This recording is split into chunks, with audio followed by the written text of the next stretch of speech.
प्यारे बच्चों, आप परिमेय संख्याओं के बारे में तो जान चुके हैं। आज के वीडियो में हम परिमेय संख्याओं के प्रकार के बारे में जानेंगे। परिमेय संख्याएं आप जानते ही हैं कि ऐसी संख्याएं होती हैं जिन्हें p बटा q अर्थात अंश बटा हर के रूप में लिखा जाता है, जहां p अर्थात अंश तथा q अर्थात हर दोनों ही पूर्णांक हैं तथा q शून्य नहीं है।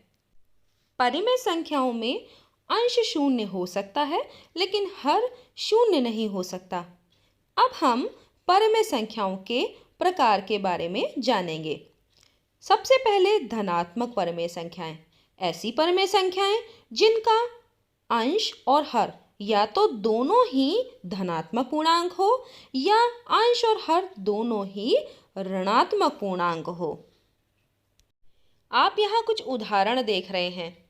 पहले उदाहरणों में जैसे कि 4/7, 3/5, 1/2 और 7/9 में अंश व हर दोनों ही धनात्मक पूर्णांक हैं।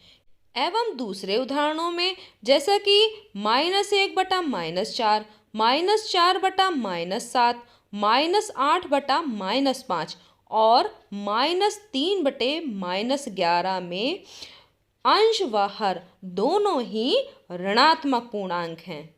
आइए अब हम ये जानें कि एक परिमेय संख्या जिसका अंश व हर दोनों ही ऋणात्मक पूर्णांक है तो वह धनात्मक परिमेय संख्या कैसे होगी। तो चलिए इसे एक उदाहरण द्वारा समझते हैं। -4/-7 में -4 अंश है और -7 हर। अब यदि अंश व हर दोनों में ही -1 से गुणा कर दें तो आप जानते हैं कि अगर समान चिन्हों की गुणा की जाती है तो हमेशा गुणनफल में धनात्मक चिन्ह आता है। तब -4 और -1 की गुणा 4 होगी। इसी प्रकार -7 और -1 की गुणा 7 होगी और हमें परिमेय संख्या 4/7 प्राप्त होगी।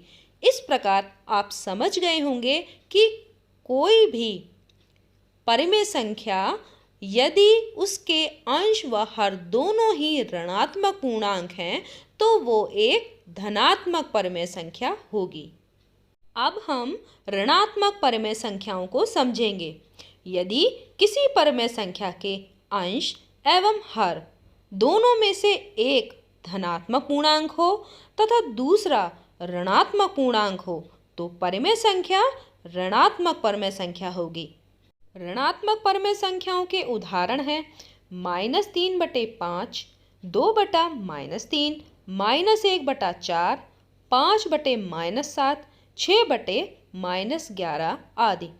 यहाँ पर आप देख रहे हैं कि सभी उदाहरणों में अंश व हर दोनों में से एक धनात्मक पूर्णांक तथा दूसरा ऋणात्मक पूर्णांक है, अतः ये सभी ऋणात्मक परिमेय संख्याओं के उदाहरण हैं। शून्य भी एक परिमेय संख्या है क्योंकि हम इसे 0/1 अर्थात अंश और हर के रूप में लिख सकते हैं। अतः शून्य एक ऐसी परिमेय संख्या है जो ना तो धनात्मक परिमेय संख्या है और ना ही ऋणात्मक परिमेय संख्या। अब सीखे गए पाठ के आधार पर कुछ अभ्यास प्रश्न तो कीजिए।